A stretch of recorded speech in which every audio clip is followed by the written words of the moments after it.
My dearest subjects, what an honor it is to be in the presence of so many gentlemen and so many beautiful young devochkas.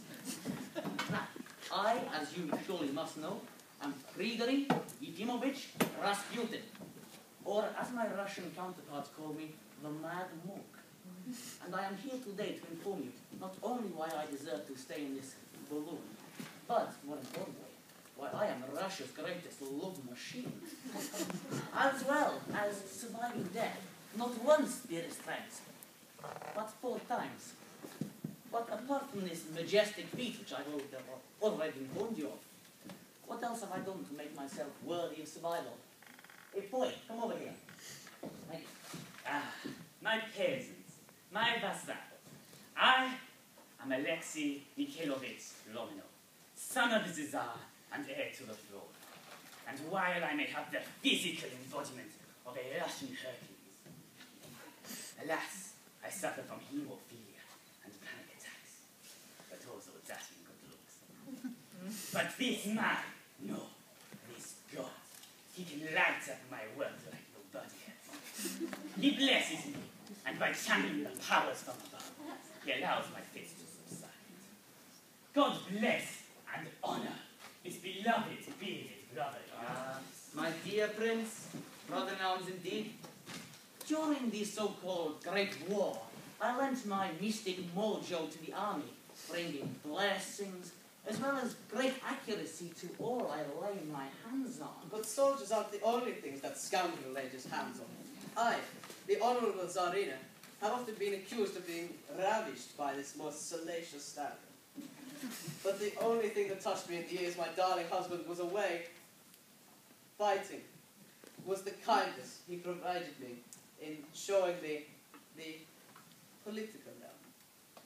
Although, saying this, his disagreements with the Holy Synod, his drunkenness, as well as his unrestricted sexual life, notwithstanding the apparent forceful blossoming of a nun, did in fact leave a slightly stained reputation of the Orthodox, which one could also say was a fairly important factor in our family's downfall and massacre. We were tyrants, but we forgive. And let us not all forget that the God above has no plan for the Reaper to take me from this balloon. For as I said, I survived death on 4 separate occasions. So it was that one dark, gloomy night, the Grand Duke Dmitri Pavlovich and his noblemen slipped some poison into my wine, and I, unawares, drank it. It was barely stronger than milk. Realizing I was not going down that easily, they proceeded to violently beat me. And realizing that, well, at this point I was barely yawning, the cowards, they shot me in the back, and then tying my legs and arms together so I could show them not to escape, they threw me in the river Neva. But no, not even this could stop me, my friends, for I wrestled free of these bonds, and in the end it was only the icy river of nature which prevented me from gaining my revenge. But there is still one more marvel to tell of Rasputin. When I finally went down, the cowards, they decided to burn my body on a fire. And they say that as the fire lit up my body, a certain part of me stood up. No, I am talking about my arm, of course, my friends, please.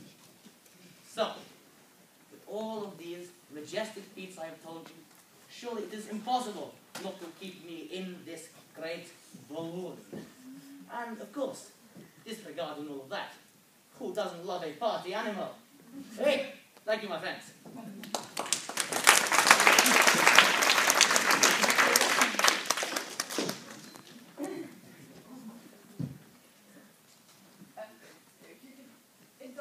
Counterfactual, Rasputin, had you not wormed your way into the affections of the Romanovs in the way you did, is your contention that the revolution might not have happened? What would have happened? You know, how would history have planned out had there been no Rasputin? That's always a tricky one to argue. I would say that, as you already mentioned, he was a pretty massive catalyst in bringing about the revolution, because some of his more unpopular decisions led to quite a bit of clashing and the degradation of the popularity of the royal family. So I would say that without Rasputin's interesting influence the revolution, which was already in the making, wouldn't have been brought about for at least another decade or so, especially until after the war, which would have postponed it for a few more years. My question was to David Wallings over there. You say that you forgive him. This man raped a nun. Why should we have him in the balloon?